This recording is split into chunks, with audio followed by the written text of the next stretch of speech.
Hello friends, how are you? I am back on behalf of Kashmir Pen and Mushtaq Bala with Sunday Sips of Kehwa. Hope the young and promising youngsters are enriching themselves in the same way as I am enriching myself by interacting with such bright, beaming, brilliant, sparkling faces. Well, friends, I am firmly convinced that all of us have the writer hiding inside us. Just give the writer a push and there's a trigger there and the writer will be out in the open for all of us to see. A little imagination, a little invention, and soon your flair for writing will be for everyone to read. One needs to throw away the manacles of inhibitions, diffidence and nervousness and plunge deep, deep, deep into writing. But first, friends, observe things around you to get that inspiration. I told you earlier that inspiration you can get the inspiration by looking around, by observing things, by looking at people, their expressions, their gestures. Mull over what you see and let your imagination go berserk. So that is very, very, very important. So let me reproduce a few lines from an essay from my book, Flights of a Terrace, which will tell you how observation really matters. So these are just few lines from my essay And the Birds Flew from my book, Flights from My Terrace. And it says, she sat in the porch in front of her room reading a book. I sat in the porch in front of my nicely done up suite number 10, also reading a book. The Book of Indian Birds, written by the incredible ornithologist Dr. Salim Ali in the wonderful hotel Birders Inn, which had gradually become a second home to me. Maybe the birds of Birders Inn had a whiff of what I was reading, because they seemed to have gone overboard with delight.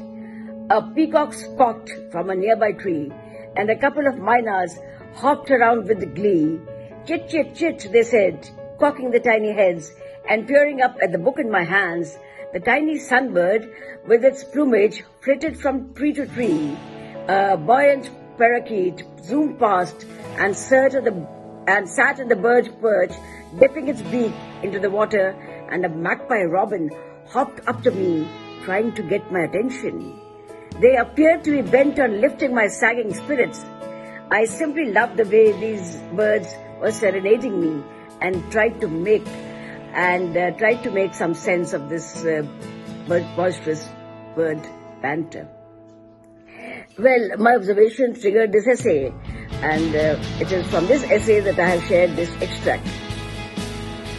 In my earlier 2 sessions, I had talked of the habit of reading. Let me mention again that reading is very important if you want to become a writer. Earlier, I think I had also talked of The Catcher in the Rye and To Kill a Mockingbird. So, read, read, read. I hope you were able to lay your hands on at least one of these books, and I think you must have loved the books. And this is something which is said about another book, the name of which I'm not going to reveal, and it says it's a novel of breathtaking scope, masterfully told, and it is a #1 international bestseller. It is about a 9-year-old girl, Liesl, whose family has been taken away to a concentration camp, and she lives with a foster family on Himmel Street. It is the story of Liesl, who steals books. She steals books, and the stories of the residents of the street when the bombs began to fall. And this novel that I'm talking of is narrated by Death. And of course, many of you must have come to know that the novel is The Book Thief by Marcus Zusak. The Book Thief by Marcus Zusak. And if you'll allow me, I would love to read a passage from the book. It also says something about reading, and it is one of my favorite books. So read on till we meet again. But before that, listen to this extract.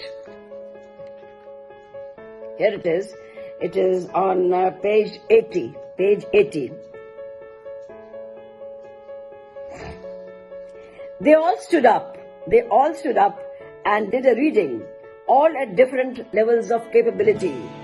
Rudy was surprisingly good.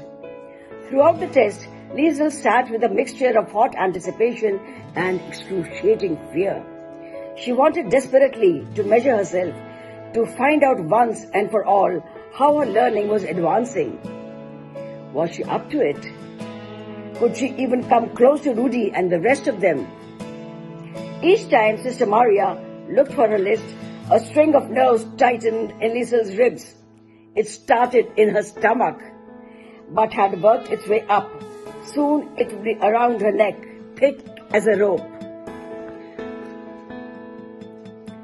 A voice practically appeared on the other side of the room. Attached to it was a lemon-haired boy whose bony knees knocked under the desk in his pants. He stretched his hand up and said, "Sister Maria, I think you forgot Liesl." Sister Maria was not impressed. She plonked her folder on the table in front of her and inspected Rudy with sighing disapproval. It was almost melancholic. Why, she lamented, did she have to put up with Rudy's dinner? He simply couldn't keep his mouth shut. Why, God, why? "No," she said with finality. Her small belly leaned forward with the rest of her. "I'm afraid Liesl cannot do it, Rudy." The teacher looked cross for confirmation. "She will read for me later." The girl cleared her throat and spoke with a quiet defiance. "I can do it now, sister." Most of the other kids watched in silence. A few of them performed the beautiful childhood art of snickering. The sister had had enough. "No, you cannot. What are you doing?" For Liesl was out of her chair and walking slowly, stiffly towards the front of the room. She picked at the book and opened it to a random page. So I stop here, and this will trigger your curiosity to read more. This is one of my favorite books, and I'm sure you will love it too. So toodaloo, till we meet again. Thank you so much for listening to me.